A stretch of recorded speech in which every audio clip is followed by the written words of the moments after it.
السلام عليكم. في الدرس الماضي تركت لكم بعض الأفعال لتجدوا تصريفاتها وتبحثوا عن معانيها. الآن سنشاهد تصاريف هذه الأفعال. الفعل cost verb 2 منه cost و verb 3 أيضا cost. teach taught taught. clean cleaned cleaned.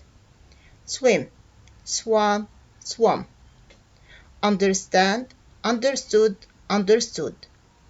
shine shone shone. hate hated hated. call called called. hit hit hit. eat ate eaten. cry cried cried. fall fell fallen. أرجو أن تتأكدوا من حلكم وتحفظوا هذه الأفعال مع تصريفاتها، وبالتأكيد أوجدتم معانيها.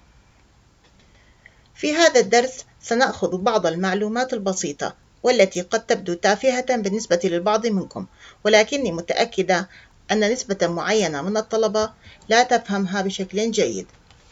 لدينا الأداة ذا معناها للتعريف.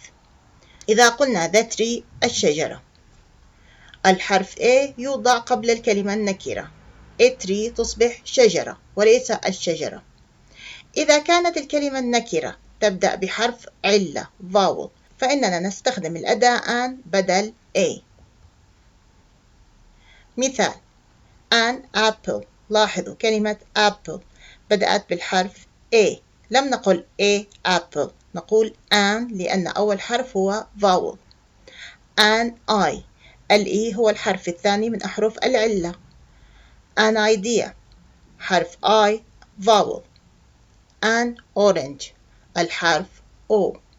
an umbrella الحرف U. إذا أردنا أن نقول شجرة كبيرة ماذا نقول؟ نقول a big tree. لاحظوا استخدمنا حرف A لأننا نقول tree شجرة وليس الشجرة أي شجرة، إذن هي نكرة. ولكن إذا أردنا أن نقول الشجرة كبيرة وقلنا the tree big، the هنا للتعريف، tree شجرة big كبيرة، لكن هذه الجملة ليست صحيحة. لا يمكننا أن نترجم حرفيا ما نشاهده هنا في العربية فقط. لماذا؟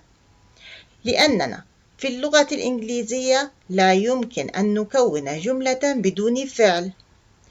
إذا ما الصحيح لهذه الجملة the tree big؟ الصحيح منها the tree is big.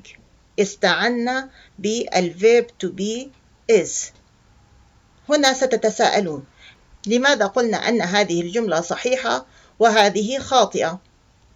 هذه الجملة لا تعطي معنى كاملا. إذا كنت جالسا في غرفتك وجاء شخص وقال لك شجرة كبيرة، هل ستفهم شيئا؟ ستسأله ما بها الشجرة الكبيرة؟ إذن ما أنها جملة غير مكتملة المعنى فهي phrase عبارة. أما الشجرة كبيرة مبتدأ وخبر، نتحدث عن الشجرة شجرة معينة نعرفها ونقول عنها كبيرة، واستخدمنا معها هنا بالصيغة الصحيحة verb to be، فهذه تدعى sentence جملة، ولكنها هنا خاطئة فقط لأنها لا تحوي الفعل، وهذا هو الشكل الصحيح لها. الverb to be هو فعل irregular غير نظامي.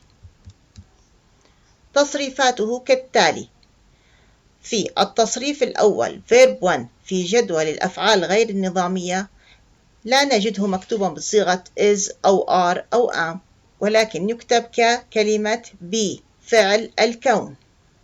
الماضي البسيط منه past simple هو was أو were، والpast participle أو verb 3 been.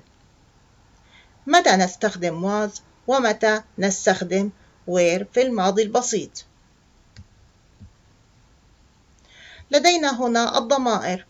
نقول I نستخدم معه am. هذا شكل الverb to be مع الضمير I أنا. I am أنا أكون. في الماضي البسيط منه في الverb to نستخدم was. verb 3 في جميع الحالات been. مع الضمائر he, she, it أو أي اسم تدل عليه هذه الضمائر يمكن أن نستبدل هذه الضمائر بأي اسم مناسب لها. هنا كاسم مذكر، اسم مؤنث، اسم شيء أو حيوان نستخدم معها في التصريف الأول is وفي التصريف الثاني was. إذن I, he, she, it نستخدم معها بالماضي البسيط was. أنا كنت. هنا أنا أكون. you, we, they في المضارع نستخدم معها are وفي الماضي were. you are, we are, they are نحن أو أنت أو هم يكونون. وهنا you were أنت كنت، we were نحن كنا، they were هم كانوا، والتصريف الثالث كله been. كيف نكون عبارة وجملة في الإنجليزية؟ making a phrase and a sentence. تشكيل عبارة وجملة. قلنا الفرق بين العبارة والجملة أن العبارة لا تعطي معنى مكتملا. إذا كان لدينا الاسم noun، الاسم tree شجرة، شجرة هي noun هي اسم، والصفة adjective الصفة green أخضر، نريد أن نكون منها عبارة. ماذا نقول؟ نقول a green tree شجرة خضراء. وإذا أردنا تكوين جملة أي تحوي فعلا فإننا نقول the tree is green. لدينا الاسم the noun girl والصفة clever ذكية، الفتاة ذكية. نريد أن نكون عبارة وجملة. نقول a clever girl فتاة ذكية. وتكوين جملة علينا أن نضع verb to be معها. The girl is clever. إذا عندما نقول فتاة ذكية لاحظتم أننا على عكس العربية وضعنا الصفة قبل الموصوف، وضعنا clever قبل girl، وهنا الصفة green قبل الشجرة. ولكن عندما نستخدم verb to be فإننا نقول the tree الشجرة تكون خضراء، الفتاة تكون ذكية. إذا أردنا أن نستخدم the noun الاسم glass الكأس مع الصفة empty فارغة، ماذا نقول كعبارة؟ نقول an empty glass كأس فارغ. لاحظوا استخدمنا هنا an وليس a لأن كلمة empty تبدأ ب vowel بحرف علة.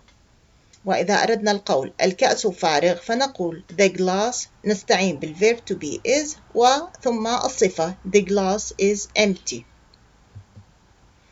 لدينا the noun الاسم building بناء و the adjective الصفة tall طويل، وبالنسبة للبناء نقول شاهق. نريد أن نقول بناء شاهق والبناء شاهق فنقول a tall building و the building is tall. الآن سأذكر لكم بعض الأسماء مع صفات خاصة بها، وأعطيكم بعض الوقت بصيغة النكرة وصيغة التعريف. الكلمات هي story قصة، short قصيرة، day يوم، rainy ماطر، dress ثوب، long طويل، job وظيفة أو عمل، hard شاق. الآن سأعطيكم الوقت لتحلوها بأنفسكم.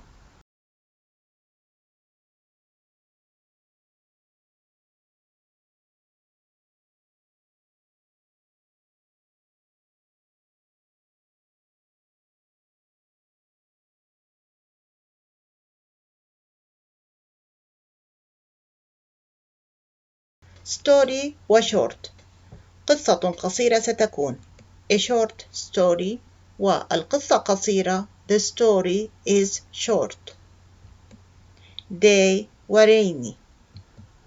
A rainy day, the day is rainy. Dress ولong. A long dress, the dress is long. Job hard.